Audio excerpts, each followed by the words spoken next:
Hello, I'm Charles Moffat, and it's book review time. So today we're going to be talking about Dylan Doose's book, Fire and Sword. And I'm going to be covering the things that I liked and the things I didn't like about this particular book. Mostly like. It's definitely mostly like. So let's get down to it. Now, before I go any further, however, I am going to talk about briefly this book, which is a novella that came out on January 1st, 2021. This is my new book in my Wulfric the Wanderer series. So, yeah, this is basically this whole video is sponsored by my books. Yeah, that's really all you need to know. Go check them out on Amazon.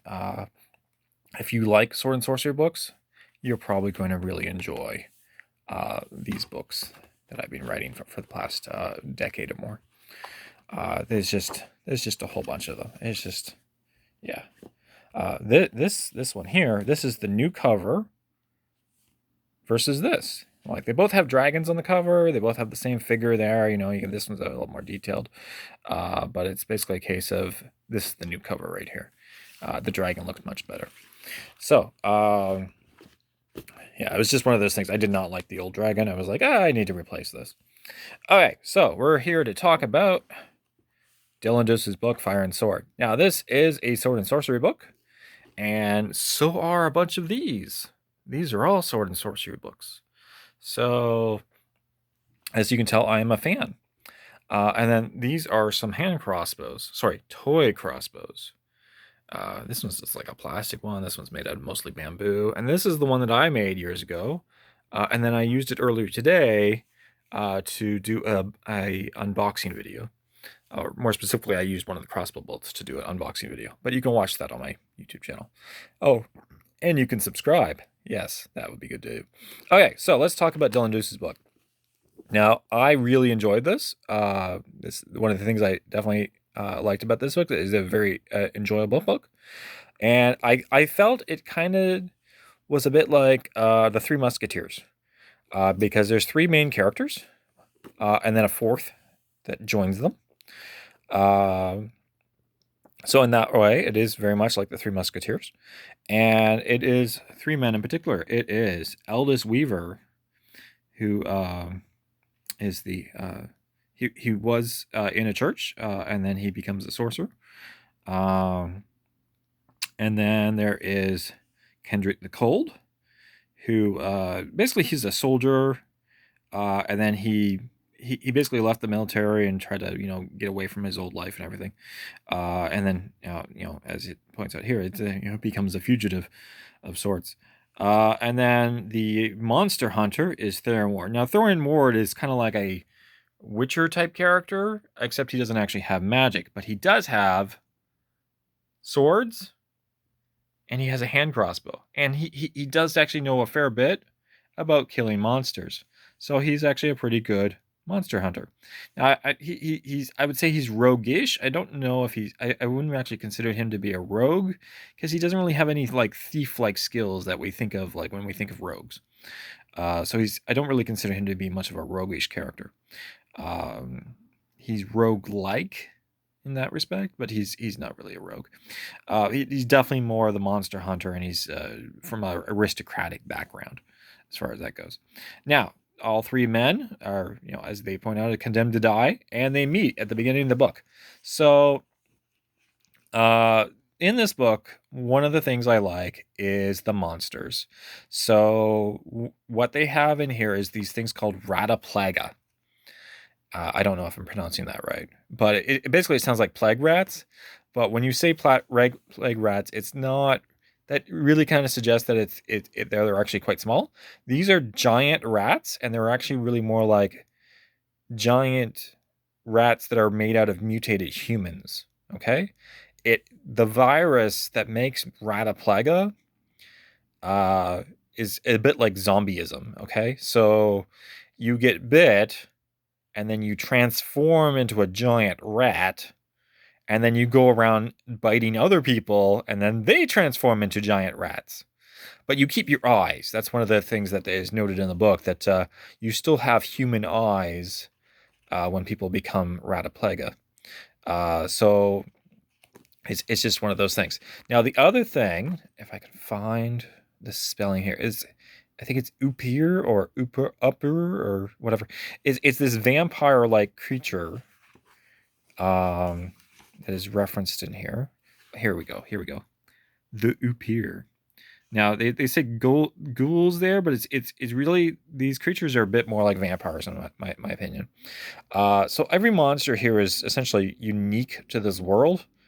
So there's certain creatures that are just, and the Upir is more like it changes over time. So it starts off one thing and then it evolves into another, and then eventually it becomes this greater version, which is even more dangerous and harder to kill. Now they don't have the vulnerabilities that vampires have, to like sunlight and other things like that. It's very much a different monster. But you're reading it, it's like, oh, okay, that it's kind of sounded like a vampire when you pronounce it that way. So I think it's pronounced Upir or up here, or I don't know. I'm unclear on the pronunciation. I do kind of wish that there was a pronunciation guide in this book when talking about certain things like that. But yeah, so those are definitely some of the things I liked. Now, with respect to the characters, the only one who actually has magic is Eldest Weaver. Now he starts off the book. He doesn't really know how to use his magic. But about partway through the book, he starts to figure it out, and he progresses from there. And in that way, he's kind of like the one character from the Three Musketeers. There we go. Sorry, yeah. So he's kind of like the one character from the Three Musketeers, where he's trying to join the Musketeers. He's obviously a beginner. He's obviously good at what he does, but there's definitely stuff going on there. Now, with respect to sword and sorcery, I would describe this book as being a grimdark sword and sorcery. It's the world that this, with all these Rataplaga and the Upirs and all the other monsters that they encounter, very much a grimdark sword and sorcery world. And if you like grimdark, this is actually one of the best grimdark fantasy books I've ever read. And I've read a few. The Witcher series, for example, those are definitely grimdark. Okay. I've read some other ones that I'm not going to mention that were really bad. Okay. One in particular was so bad, I don't want to mention that thing at all because it's just so bad.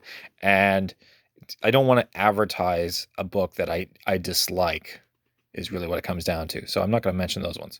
But this is definitely a really good grimdark book if you are into that sort of thing. Now, it is grimdark sword and sorcery, and there are also some elements in here that, like, this is definitely a book that is written specifically for men. Okay? I don't see a lot of women wanting to read this particular book and enjoying it. So now you'll notice that I don't like to give like ratings out of 5 stars. And that's because what I would give this book out of 5 stars versus what somebody else would give it out of 5 stars might be dramatically different, because maybe they're not into sword and sorcery like I am. Like my Conan books by various authors, including Robert E. Howard. And then there's, books like this one by Marion Zimmer Bradley, she wrote a whole bunch of, this is just one of them that I actually keep in my bedroom. I have others. These are all sword and sorcery books that I keep in my bedroom. Okay. So I have others, but it's a case of, I just didn't feel like, dragging them all in here and sorting them out and piling them up in the bed. This was enough in my opinion. But yeah, this is one that I enjoy from her.